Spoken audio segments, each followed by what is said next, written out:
স্বাগতম, সুপ্রভাত।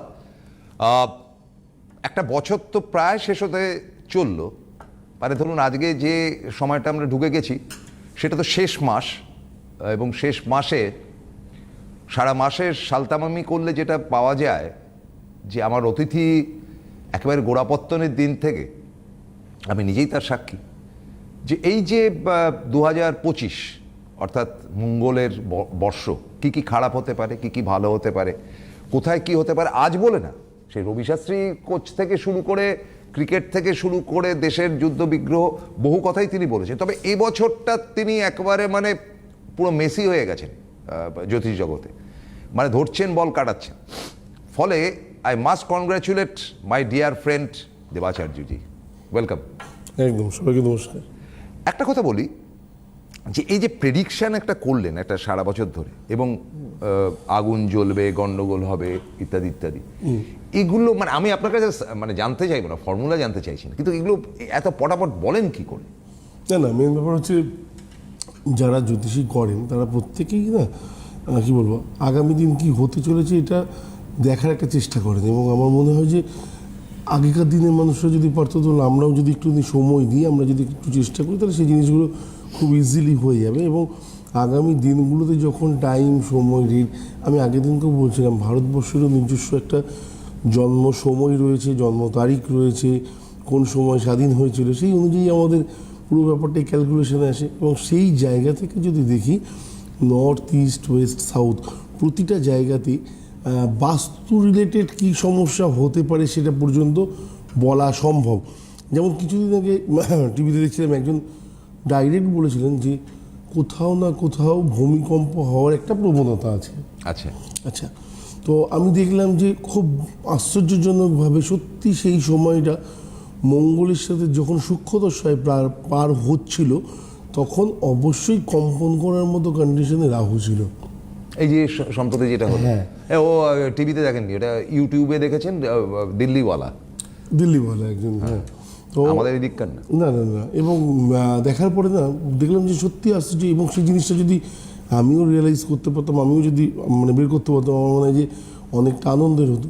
শুধু তাই না, যদি প্রেডিকশনটা একটু ঠিকঠাকভাবে করা যায় যে কোনো জন্মছকে, আমার মনে হয় তার আজকাল পরশু কী হওয়া যেতে পারে বা আগামী দিন তার কেমন যেতে পারে, এটা খুব নর্মাল ব্যাপার, বলা যেতেই পারে। এবং শুধু তাই নয়, আজকের ডেটে যেমন আমি যেখানে দাঁড়িয়ে আছি সেখানে দেখছি যে আগামী 8 তারিখের পর থেকে বৃহস্পতি 3-4খানা রাশির ক্ষেত্রে খুব পজিটিভ হয়ে যাবে। এবং এই 3-4খানা রাশির মধ্যে অবশ্যই যারা এই মুহূর্তে ভয়ে একদম তটস্থ হয়ে রয়েছেন, যারা মেষ রাশির জাতক, তাদের ক্ষেত্রে বলতে পারি যে অর্থনৈতিক ব্যাপারটা নিয়ে যতটা টানা পড়েন বা যতটা চিন্তার কারণ ছিল, এই সময়টা কিন্তু সেই চিন্তাটা বৃহস্পতি আপনাকে কাটিয়ে দেবে। 2 হাত ভরে পয়সা দেওয়ার চান্স রয়েছে। বৃষ রাশির ক্ষেত্রে কিন্তু সেম জিনিস তুলার ক্ষেত্রেও পাবেন, মকরের ক্ষেত্রেও পাবেন। এবার আপনি যদি ইউটিউব খোলেন বা আদার্স কোনো চ্যানেল খোলেন, দেখবেন বৃষতে আগামী দিন ভয়ের ছায়া বা মকরে ভয়ের ছায়া, আলটিমেটলি আপনি ওখানে ভয় পাবেন। তো যে জিনিসগুলো থেকে পজিটিভ হতে পারে সেটা। এবারে বৃহস্পতি ভালো যখন রয়েছে, বৃহস্পতি যখন পজিটিভ দিচ্ছে, অনেকের ক্ষেত্রে মেষ রাশির অনেকের ক্ষেত্রে বৃহস্পতি বকরি হতে পারে, বৃষ রাশির ক্ষেত্রে হতে পারে। তাহলে কি তারা এক্সপেক্টেড রেজাল্টটা পাবে? না, তারা সেক্ষেত্রে আমি বলতে পারি 50% রেজাল্ট পাবে, বাকি 50% অধুরা বা অসম্পূর্ণ থাকবে। এটা গেল একটা পট। দ্বিতীয় কথা হচ্ছে, বৃহস্পতি কোনো কারণে নিচস্থ হয়ে গেছে, সেক্ষেত্রে কী পাবে? না, সেক্ষেত্রেও আমি আপনাদের বলতে পারি 50% রেজাল্ট আসতে পারে। যদি বৃহস্পতি রাহু যদি থাকে, তাহলে আপনি জানবেন টাকা আসার মুখে এসেও আপনার কাজগুলো আটকে যাবে ঠিক এই সময়টাতে। এত ভালো একটা টাইম আছে যে সময়টাকে আমরা চাইলে কাজে লাগাতে পারি এবং প্রতিটা স্টেপ বাই স্টেপ আমরা এগোতে পারি, কি বলবো, পজিটিভলি এগোতে পারি। যখন আমাদের সাড়ে সাতির একটা প্রকট রয়েছে, সাড়ে সাতির একটা সম্ভাবনা রয়েছে, এবং সেখান থেকে আমরা জানি সবাই ভয়েই থাকি যে আমাদের লাইফে খারাপ হবে, আমাদের ফ্যামিলিতে খারাপ হবে, আমাদের গুরুজন বিয়োগ হবে। আলটিমেটলি এগুলো কোনো ফ্যাক্টর না। বৃহস্পতি শনি সাড়ে সাথে আসলে অর্থনৈতিক জায়গায় একটু কোলাপস আসে, আপনাকে কি বলবো, হিসাবই করে দেয় এই সময়টা, আপনাকে অর্থের অপচয় করলে কি হতে পারে সেই জিনিসটা রিয়েলাইজেশন করায়। তো এর বাইরে আমার মনে হয় না কিছু হওয়ার আছে। একজন 40 বছর ব্যক্তির জীবনে তার দাদুর বয়স তখন 90 বছর, সে যদি কোনো কারণে মারা গিয়ে থাকেন, তাহলে গুরুজন বিয়োগ যদি আপনি এটার সাথে রিলেট করেন, আমার মনে হয় সাড়ে সাথী বাড়িতে অনেক ব্যক্তির নেই, তাহলে তাদের কেন হলো? ঠিক ঠিক ঠিক তো পাক্কা। হ্যাঁ, তো সেই জিনিসগুলো মিথ্যার আশ্রয় নিয়ে আলটিমেটলি জ্যোতিষীটা হয় না আমার মনে হয়। আমার মনে হয় সত্যি কথাগুলো সত্য বলুন, এবং সেই জায়গা থেকে কিন্তু আলটিমেটলি হতে পারে এবং পজিটিভলি ভালো বার্তা পেতে পারেন। আরও অনেক কিছু আছে যেগুলো হচ্ছে সাড়ে সাথী থাকলে বাড়ির ইলেকট্রনিক আইটেম যেগুলো আছে না, সেগুলো পটাপট খারাপ হবে। আপনি দেখবেন আপনার বাড়িতে মিস্ত্রি আসা যাওয়া এটা লেগে মাথায় রয়েছে। এই আজকে শোনা ফার্স্ট। হ্যাঁ, মিস্ত্রির আসা যাওয়া লেগে রয়েছে, গৃহে চুরি হওয়ার প্রবণতা, এই সম্ভাবনাগুলো ক্ষতি, মানে যেগুলো আপনাকে সাবধান করা শেখায়, যেখানে আপনি অনেক বেশি কি বলবো উদাসীন, আপনি যে জিনিসগুলো নিয়ে এত ভাবতেনই না। আমার এলাকায় কখনো চুরি হয়নি, আমার বাড়িতে চুরি হবে আমি চিন্তাই করতে পারি না বলে দরজা খুলে ঘুমাতেন, রাত্রে চুরি হয়ে গেছে। তো এইগুলো হচ্ছে সাড়ে সাথীর কোথাও না কোথাও একটা প্রকোপ। আমার মনে হয় এই জায়গাটাকে গুরুত্ব মানে দেওয়া- নেগেটিভ সাইড বলছেন আপনি? হ্যাঁ, এইটুকুই নেগেটিভ, এর বাইরে হ্যাঁ মানে ওটা মেনে নিতে হবে। মেনে নিতে হবে। মানে আপনি দরজা খুলে শুয়ে রয়েছেন, চোর আসবে না, মানে ওভার কনফিডেন্ট আপনার চোর এলো, একদম। স্বাভাবিক। ধর্মেন্দ্র মৃত্যু হলো 90 বছর বয়সে, স্বাভাবিক। একদম। হ্যাঁ, তার জন্য প্রেডিকশনের প্রয়োজনটা কি আছে? না, এর জন্য আমি যদি বলি সানি দেওয়ালের ইয়ে চলছে, সাড়ে সাথী চলছে, ববি দলের সাড়ে সাথী চলছে, যার জন্য চলছে, ঠিক আছে তাহলে- বাবা। তাহলে ওনার ফ্যামিলিতে আরো 6 জন আছে যাদের কারোর চলছে। হ্যাঁ হ্যাঁ হ্যাঁ তো তারা কেন দাদুকে হারালো? হ্যাঁ। তারা কেন কাছের মানুষটাকে হারালো? তো ওই রকম মিথ্যার আশ্রয় নিয়ে বা ভয় দেখি আলটিমেটলি আমার মনে হয় না আলটিমেটলি কিছু হয়। এবার বাকি যেটা রইল যে বৃহস্পতি যদি সত্যি ভালো হয়, তাহলে সাড়ে সাথীতে আপনি জানবেন গুরু আপনাকে কোলে কোলে নিয়ে চলছে। আর সব থেকে বড় কথা, আপনার যিনি গুরু আছেন বা আপনার যিনি ইষ্ট দেবতা, আপনার যে মনের, আপনার যিনি প্রভু, আপনি চোখ বন্ধ করলে যাকে দেখতে পান, যদি সাড়ে সাথী চলে না, আপনি সারাক্ষণ তাকে স্মরণ করুন। আমি বলবো দিনে 24 মিনিট অ্যাটলিস্ট তাকে স্মরণ করুন। আপনি দেখবেন কোলে রাখার পরেও একটা আলাদাভাবে ছাতা দিয়ে আপনাকে প্রোটেক্ট করে রেখেছে, শনি দেবতার দৃষ্টি যেন না, আপনার এই দিকে না এটা আসে। অদ্ভুত ব্যাপার। আমি একটুখানি আপনাকে বলি, যাকে এটা কাউকে খোঁচা দেওয়ার জন্য বলছি না, একদম এক ভদ্রলোক, সে একটা শনি কালীর মন্দির রয়েছে আমাদের ওদিকে, একদম। মানে রোডের প্রায় উপরে। তা তিনি গাড়িতে যাওয়ার সময় একবার জুতো ফুতো খুলে ফেলেন গাড়িতে, ড্রাইভার গাড়ি চালান, নমস্কার করে যান। আনমাইন্ডফুলি হয়তো সামনে জ্যাম হয়ে রয়েছে, অ্যাবসেন্ট মাইন্ডেডলি ক্রস করে গেছে, গাড়ি ঘোড়া। হ্যাঁ, কি হলো, গাড়ি ঘোড়া। গাড়ি সেই ঘুরিয়ে এনে তিনি প্রণাম করলেন, তবে গেলেন, তার মনে শান্তি। তা আমি পরে অবশ্য জিজ্ঞেস করলাম যে কি ব্যাপারটা কি, বলো ওরে বাবারে বাবারে, আমি একবার এরকম ক্রস করে গিয়েছিলাম, আমার গাড়ি গুঁতো ফুতো খেয়েছে, আমার এরকম এই হয়েছে। এখন মানুষের যে যদি বিশ্বাসটা তার মধ্যে থাকে, সে বিশ্বাসের রিটার্ন যদি সে পায়, সে করবে না কেন প্রণাম? না, একদম, মানে পৃথিবীর বহু জায়গায় বহু অলৌকিক জিনিস ঘটে থাকে, আমরা হয়তো সেগুলো সম্পর্কে এখনও পর্যন্ত ওয়াকিবহাল নই। আমরা এখনও পর্যন্ত শুধু ভাবি যে আমার সাথেই খারাপ হচ্ছে, আমারই খারাপ হচ্ছে, আমার ফ্যামিলিতে সবাই আমাকে খারাপ করার জন্য রয়েছে। আলটিমেটলি না, পৃথিবীতে কারোর এত বড় ক্ষমতাই হয়নি যে আপনার প্রভুর ওপর দিয়ে গিয়ে আপনাকে কখনো খারাপ করবে। আপনার যেটুকুনি ডিস্টার্ব চলছে একটা সময়, এই সময়টুকুনি যতটা খারাপ যাচ্ছে, তার মধ্যে আপনি শুধু খারাপটাকে বেশি উপলব্ধি করার চেষ্টা করছেন। ভালোটা তো করছেন না। হ্যাঁ, ঈশ্বরকে একটু উপলব্ধি করার চেষ্টা করুন, দেখবেন খারাপ দরজা খুঁজে পাবে না পেরোনোর জন্য, মানে এত তাড়াতাড়ি পালিয়ে যাবে। তো এটা হচ্ছে মেন জিনিস, নিজের ব্রেনের সাথে কোথাও না কোথাও একটুখানি ঈশ্বরকে কানেক্ট করে রাখা, নিজের মনের সাথে কানেক্ট করে রাখা। চোখ বন্ধ করলে আপনি কাউকে দেখতে পান বা না পান, তাকে যেন উপলব্ধি করতে পারেন। আর ছিলাম বৃহস্পতিতে, আরেকবার বলে দিই। আমি আসবো বৃহস্পতির ব্যাপারে। বৃহস্পতি মানে আমরা বলি বৃহস্পতি, আর এনারা বলেন, যারা পণ্ডিত মানুষ, পণ্ডিত ব্যক্তিত্বরা বলেন যে বৃহস্পতি তো ঠিক আছে, সেটা তো আমার হরস্কোপিক জায়গায় রয়েছে, কিন্তু গুরুবার। হ্যাঁ, তো একটা ফোন নিয়ে নিচ্ছি দাদা। হ্যালো। হ্যাঁ, ওই আমি একটু আমার ছেলের ব্যাপারে জানতে চাইছিলাম। আপনাদের দুজনকে, প্রসূনদাকে এবং শ্রী দেবাচার্য দাদাকেও নমস্কার। নমস্কার। মানে আপনার কথাটা শুনে সকালবেলা বেশ ভাল লাগছে। তা দেবাচার্য দাদাকে হঠাৎ যে নমস্কার জানালেন, ওনাকে দেখেছেন, ওনার অনুষ্ঠান দেখেছেন কি? রেগুলার দেখি। এই সকালবেলাটা আপনার একদম ফিক্সড নাকি? হ্যাঁ হ্যাঁ হ্যাঁ। মানে সাংঘাতিক উত্তেজিত নাকি আমি শুনছি। না না, আপনাকে ধন্যবাদ, ভীষণ ভালো লোক আপনি। কার সম্বন্ধে? আমার ছেলের সম্বন্ধে জানতে চাইছি। ডেট অফ আচ্ছা, বার্থ ডেট অফ বার্থটা বলুন। আর 6/7/96। 6/7/96। টাইম, সময় টাইমটা? টাইম হচ্ছে 2:40 AM ভোরবেলা। ভোর আর কোথায়, মাঝরাত তখন 2:40 AM। হ্যাঁ,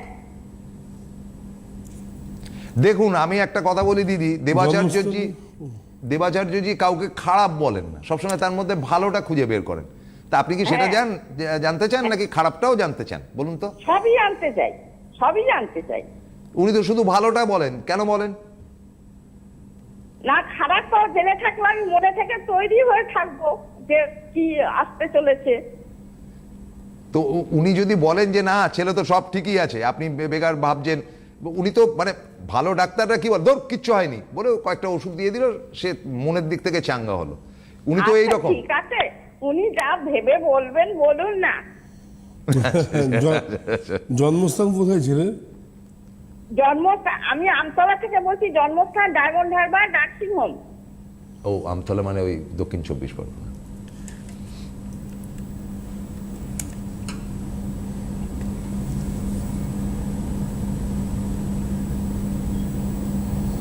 আচ্ছা, শনিবার ছিল তো? হ্যাঁ, শনিবার ছিল তো? শনিবার শনিবার। হ্যাঁ, কুম্ভ রাশি বৃষ লগ্ন জানা আছে? হ্যাঁ হ্যাঁ জানি।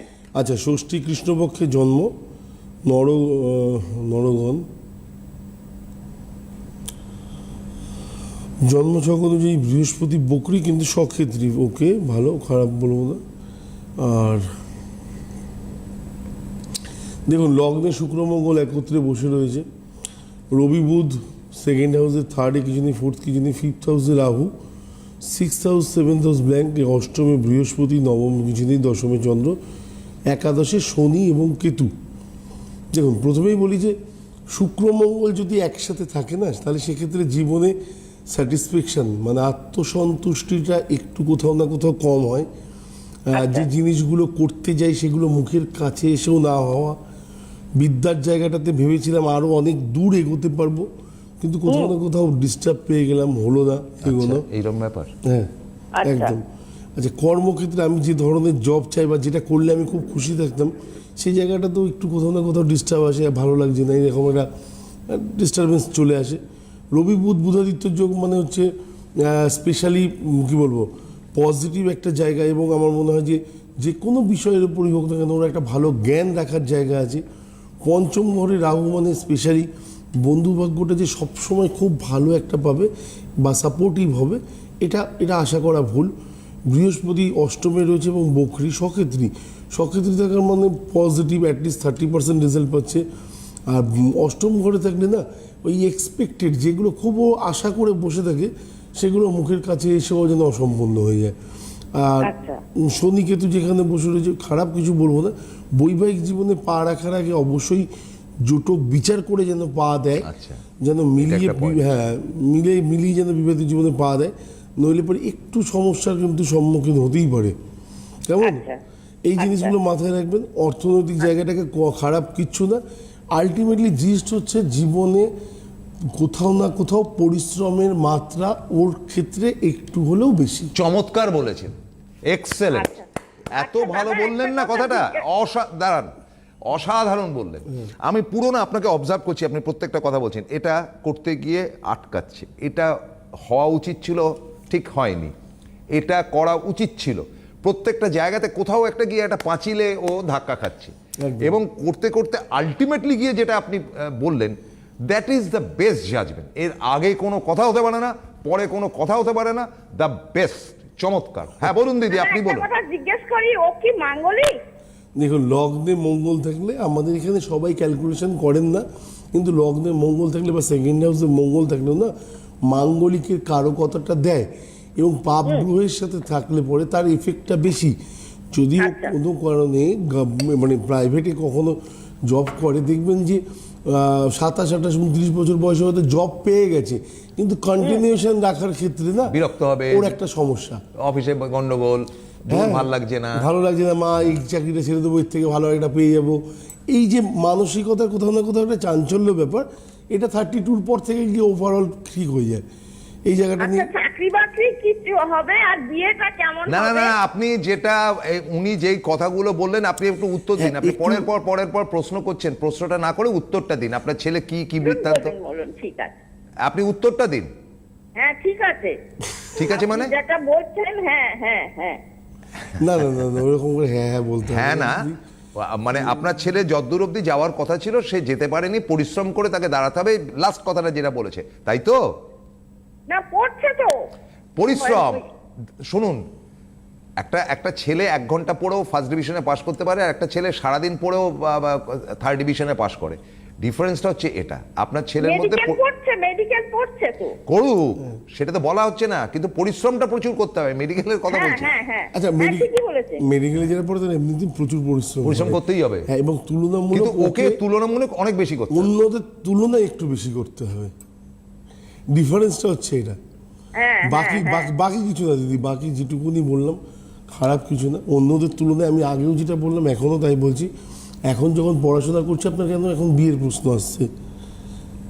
কমপ্লিট করতে দিন। হ্যাঁ, প্রথম কথা আগে পড়াশোনাটা করছে, পড়াশোনাটা করুক, স্যাটিসফাইড হোক, ভালো চাকরি করুক, অটোমেটিক্যালি বিয়ের জায়গায় চলে আসবে। এগুলো তো চাকরি বাকরি কি হবে? হ্যাঁ, একটা ডাক্তারের চাকরি তো হবে না কেন? আসছি আপনার প্রশ্নের উত্তরে, আপনি খুব ওরিড হয়ে রয়েছেন, ধন্যবাদ, সঙ্গে থাকুন। দেখুন, আমি একটা কথা বলবো দেবাচার্যজি, অন্যভাবে নেবেন না, কাউকে কোনো দর্শককে আমি খাটো করবার জন্য। আজকে না ইঞ্জিনিয়ার এবং ডাক্তারদের মূল্য খুব কমে গেছে। মানে ধরুন একটা MBBS ডাক্তার আজকে একটা কথার কথা বলছি, একটা প্রাইভেট নার্সিংহোম বা প্রাইভেট হসপিটালে তিনি রক্ষণাবেক্ষণ করেন, মানে ওই ইঞ্জেকশনটা দিয়ে দিলেন, প্রেশারটা চেক করলেন, ওষুধটা দিনের পরে, আপনার তো দেখেছেন তো এগুলো, এবং স্পেশালিস্টরা এসে তখন বলে কী কী রয়েছে, এটা রয়েছে, হাউস ফিজিশিয়ান হিসেবে তিনি সেই কাজটুকু করছেন। ও ডাক্তার, এও ডাক্তার, এই ডাক্তারের মূল্যকে আমরা জেনারেল লোক কিন্তু আজকাল পাত্তাই দিই না, যেটা ফ্যাক্ট বলবোই। সেই জায়গা থেকে কিন্তু আপনি মোক্ষম কথাটা বললেন যে ওই তলার জায়গাটা থাকলে কিন্তু তুমি পাত্তা পাবে না, সে তুমি ডাক্তার হও, মোক্তার হও, ইঞ্জিনিয়ার হও, যাই হোক, কিন্তু তোমাকে ওই জায়গাটা যেতে হবে। এই স্যার এসে গেছেন, এই ডাক্তারকে কিন্তু ওনাকে স্যার বলতে হচ্ছে, হাউস ফিজিশিয়ান যে, হ্যাঁ, তাকে কিন্তু স্যার বলতে হচ্ছে, স্যার কি পেলে, ব্লাড টেস্টটা করেছো, কি রিপোর্ট, মানে ক্লারিক্যাল জবের মতন খানিকটা হয়ে। একটা ছোট্ট উদাহরণই দেওয়া যেতে পারে। হার্ট স্পেশালিস্ট প্রচুর মানুষ আছেন, গোল্ড মেডেলিস্ট আছেন, প্রত্যেক মানে বড় বড় জায়গায় আছেন, কিন্তু যখনই হার্টের ব্যাপার আসে তখনই যদি আপনার একটুখানি চোখ বন্ধ করেন দেবী সেটির কথাটাই মনে পড়ে। ন্যাচারালি ভাই, হ্যাঁ, তো ডিফারেন্স হচ্ছে উনি ভগবান। হ্যাঁ, এবারে ওনার মধ্যে কি সবাই হবে, কিন্তু তারা কি কোনো অংশে কম? কেউ কম না, প্রত্যেকে রেসপেক্টেড এবং প্রত্যেকে নিজের জায়গায় শ্রেষ্ঠ। এবং দেবী সেটি এত সোশ্যাল ওয়ার্ক করার পরেও তো ডাক্তার এটা করছে। সচিন তেন্ডুলকরের থেকেও ভালো প্লেয়ার হয়তো পৃথিবীতে আরো অনেকে হবেন বা আগামী হতে চলেছেন বা আছেন, আমি ধরে দিচ্ছি, কিন্তু সবাই সচিনের মতো নাম করতে পারে না, কারণ উনি স্টার। ডিফারেন্স হচ্ছে এটা। আর বাকি হচ্ছে আমার মনে হয় পরিবেশ কথা বলে। আপনার সন্তান যেখানে থাকবে সেখানকার পরিবেশে দেখবেন যদি খুব ভালো থাকে, বা আপনার বাড়িতে যদি বাবা মার মধ্যে খুব বেশি মিল থাকে না, দেখবেন সেই সন্তান কোনোদিন কোনো খারাপ কাজ বা খারাপ কথা বলার আগে 10 বার ভাববে। বাবা যদি মাকে এমন কিছু ভাষায় কথা বলেন বা এমন কিছু বিহেভিয়ার করেন, সেই সন্তানের মধ্যে লোকের সাথে সেই বিহেভিয়ারটা করার মতো একটা প্রবণতা চলে আসে। তো এই কথাগুলো বলার কারণটা কি, আমার মনে হয় যেটা আমাদের প্রসূনদা বললেন একদম ভুল বলেছেন বলে আমি কখনোই বলবো না। ফার্স্ট কথা হচ্ছে যে উনি এই জিনিসগুলো রিয়ালাইজ করেছেন এবং এখানে এগুলোই হয়ে থাকে মাঝে মধ্যে। কিন্তু আমি যদি কোনো কারণে সাউথে যাই, তাহলে সেক্ষেত্রে সেই জায়গার পরিবেশ অনুযায়ী MBBS ডাক্তারেরও দাম আছে। এবং সবথেকে বড় কথা, কিছু কিছু ক্ষেত্রে, আমি সব ক্ষেত্রে বলবো না, তর্ক বিতর্কের প্রশ্ন তো, কিছু কিছু ক্ষেত্রে কিছু কিছু ডাক্তারবাবুরা বা তাদের যারা অ্যাসিস্ট্যান্ট রয়েছেন তারা রোগীর ফ্যামিলিকে বা রোগীকে, মানে এটা খুব এই জায়গা থেকে বলছি লাস্ট কিছুদিনের অভিজ্ঞতা থেকে, যে মানুষ বলেই মনে করেন না। কিন্তু যেটা অন্যত্র যদি যান আপনি, বিশেষ করে হ্যাঁ আউট অফ স্টেট, সাউথেই যদি যান, ভগবানের সমান হচ্ছে রোগী ওদের কাছে। সাইবাবাতে গেলে পরে দেখবেন ফার্স্টে বয়স্ক মহিলাদের হচ্ছে, বয়স্ক মহিলা, তারপরে মহিলা, তারপরে বাচ্চা, মাঝখানে ইয়ং এজের যারা রয়েছে তাদেরকে ওয়েট করিয়ে দিচ্ছে, হোল্ড করিয়ে দিচ্ছে। ডিফারেন্স হচ্ছে ওদের কাছে ভগবানেরা, রুগী হচ্ছে তাদের সেবা করার জায়গা পেয়েছে। এই ফিলিংসটা আমার মনে হয় এখানে খুব কম। এতে যদি সত্যি রাগ করার মতো কিছু নেই, কিন্তু আমি বলছি না সবার ক্ষেত্রে, কিছু কিছু মানুষের ক্ষেত্রে প্রচণ্ডভাবে কম। এটা গেল একটা। যাই হোক, এই ব্যাপারটার মধ্যে আমরা ছিলাম না, এই ব্যাপারটার মধ্যে ঢুকবো না, এই ব্যাপারে আলোচনা করতে থাকলে শেষ হবে না। আলটিমেটলি বৃহস্পতির মক্ষম উপাচার অনুযায়ী যদি আমি বলি যে এক্সপেক্টেড রেজাল্টগুলো আলটিমেটলি বৃহস্পতি লাইফে যে জিনিসটা দিতে পারে, তাকে যদি তার জায়গা অনুযায়ী যদি আমি যেতে চাই, তাহলে পরে আমার কি করা উচিত? প্রথম কথা হচ্ছে গুরুমন্ত্র যেটা আছে সেটা রেগুলার সকালে পাঠ করুন। নিজের ইষ্ট দেবতাকে যদি কোনো কারণে দীক্ষা নিয়ে না থাকেন, নিজের যিনি কী বলবো ইষ্ট দেবতা আছেন তাকে আপনি স্মরণ করুন। স্মরণ করতে গেলে কিচ্ছু লাগে না, এখন কাউন্টার পাওয়া যায়, বিভিন্ন জায়গায় কাউন্টার কিনতে পাওয়া যায়। আপনারা অনেকে দেখবেন বিরাট কোহলি পর্যন্ত হাতের মধ্যে কাউন্টার লাগিয়ে মাঠে নামেন। হ্যাঁ, তো ওই কাউন্টার লাগান, কাউন্টার লাগিয়ে হাতে গুনুন, যতবার পারুন তার নাম করুন। প্রবলেমগুলো কোথাও না কোথাও বা আপনার অসম্পূর্ণ ইচ্ছাগুলো দেখবেন সবকটা সম্পূর্ণ হতে হতে যাচ্ছে। এবং সামনের টাইমটা 8 তারিখ থেকে, সেটাই আগামী 3 মাসে এরকম সুযোগ একটা রয়েছে, এই সুযোগটাকে হাতছাড়া করবেন না। স্পেশালি বৃহস্পতি যদি খুব বেশি ডিস্টার্ব হয়ে থাকে তার রেমেডি করেন। বৃহস্পতি যদি কোনো পাপ গ্রহের সাথে থাকে তাহলে গ্রহদোষ খণ্ডন করেন। এই রাস্তা কটা সব কটা বলে দিলাম। আমার মনে হয় এরপর কোনো মানুষ হয়তো ডাইভার্ট হওয়ার ক্ষেত্রেও ভাববে, স্পেশালি সন্তানের পড়াশোনার জায়গা থেকে। আমি যখন বললাম ভালো সময়, শুধুমাত্র অর্থ ইনকামের জায়গাটাই এখানে শেষ কথা নয়, এখানে আরও জায়গা আছে। এখানে সন্তানের পড়াশোনা হতে পারে, হাজব্যান্ড ওয়াইফের রিলেশনের ক্ষেত্রেও গুরুর আশীর্বাদ না থাকলে একই ছাদের তলায় থেকে হাজব্যান্ড ওয়াইফের রিলেশনের না থাকার বহু কী বলবো এক্সাম্পল আমরা দেখে থাকি। তো সেই জায়গাগুলোতে বৃহস্পতির কিন্তু আশীর্বাদ প্রয়োজন, এবং এই টাইমটা যথেষ্ট ভালো, আমার মনে হয় কাজে লাগান। একেবারে শেষে একটা কথাই বলবো যে আজকের অনুষ্ঠানের যে মারাত্মক কথাটি উনি বললেন, আমি এরপরে ধরবো নিশ্চয়ই পরবর্তী অধ্যায়ে, নিয়মিত তো আমি বসি, অসাধারণ, মানে স্যালিউট জানাতে হয়। সেটা হচ্ছে যে সবাই সচিন তেন্ডুলকার বা দেবী শেঠি নয়, পরিশ্রম করে বড় হতে হবে। আমরা তো প্রতিকার দেবই, তার সঙ্গে তোমার পরিশ্রম কতটা, তাই না? হ্যাঁ, একটা দুর্দান্ত বাড়ি করতে গেলেও কিন্তু ইট বালি চুনসুরকির দরকার হবে, সেটা ছাড়া বাড়িটা উঠবে না। বাড়িটার প্ল্যানিংটা আমি করে দেবো। এই হচ্ছে দেবাচার্য। বিউটিফুল। আজকের আপনার এই ডায়ালগটা, পরিশ্রমটা করতে হবে, এই কথাটা আজকের যেন মানে একদম ল্যান্ডমার্ক হয়ে থাকুক আজকের অনুষ্ঠানে। কালকে ফিরে আসবো সকাল 10:30টায়। আজকের মতো বিদায় নিচ্ছি। নমস্কার।